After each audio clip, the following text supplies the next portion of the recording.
संतोष अण्णांना जाऊन 35 दिवस झाले, त्यांची हत्या करून 35 दिवस झाले. 35 दिवसानंतर ही सगळे आरोपी अटक होत नाहीत. जो मूळ हत्यागार, जो मूळ मास्टरमाइंड आहे त्याच्यावरती 302 अंतर्गत मोक्का लावला जात नाही. आणि अशा परिस्थितीमध्ये काल आमच्या भावाने धनंजय भैया देशमुखने टॉवरवर चढून आत्महत्या करणारे घोषित केलं होतं. त्याआधीच पोलिसांनी त्याला घेराव घातला आणि त्यानंतर आज पूर्ण मस्साजोग गावकरी, आमचे सर्व समाज बांधव टाकीवरती चढून आत्महत्येसाठी आम्हाला न्याय मिळत नाही, आम्ही जगून तरी काय करणार यासाठी त्यांनी आज आत्महत्या करण्याचा प्रयत्न केला होता. पण अजून देखील पोलीस प्रशासन कुठेही भूमिकेवर, त्यांच्या योग्य भूमिकेवर ठाम दिसत नाही. संतोष देशमुख अण्णांच्या कुटुंबियांच्या घरच्यांना कोणतीही माहिती दिली जात नाही. हा कोणताही राजकारणाचा प्रकार नसून किंवा आम्ही कोणतेही राजकारण करत नसून आम्ही फक्त गोरगरीब जनतेसाठी, गरिबांसाठी आम्ही न्याय मागतोय. आमच्या संतोष अण्णांसाठी आम्ही न्याय मागतोय.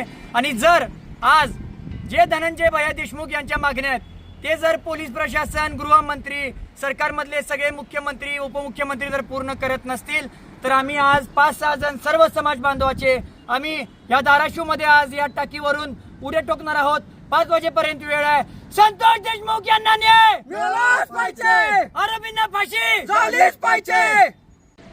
माननीय संतोष देशमुख यांची हत्या होऊन आता 34 दिवस झालेत, परंतु त्याच्यामधला जो मुख्य आरोपी आहे तो अद्यापर्यंत एक आरोपी फरार आहे.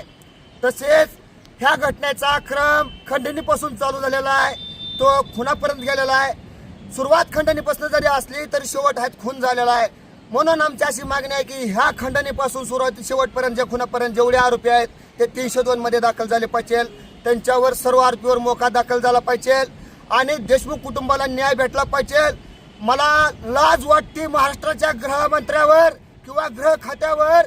जर तुम्हाला चाट्याचा एक मोबाईल जर सापडत नसेल तर याची जिम्मेदारी महाराष्ट्राच्या गृहमंत्र्याने घेऊन आपण स्वतः निष्क्रिय असल्याची भावना व्यक्त करून त्यांनी राजीनामा द्यावा, यात आमची भावना आहे.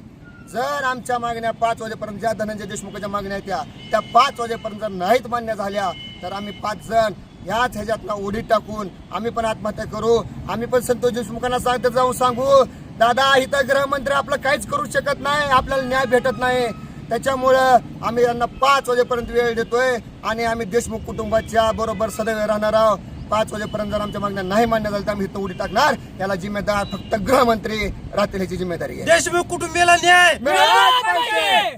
माननीय संतोषभाई देशमुख हत्या करणाऱ्या सर्व आरोपीवर 302 गुन्हा दाखल झालाच पाहिजे, आरोपीला अटक झालीच पाहिजे, वाल्मी कराडवर 302चा गुन्हा दाखल झालाच पाहिजे, वाल्मी कराड मोका अंतर्गत कारवाई झालीच पाहिजे. आमच्या मागण्या मान्य करा, नाहीतर खुर्च्या खाली करा.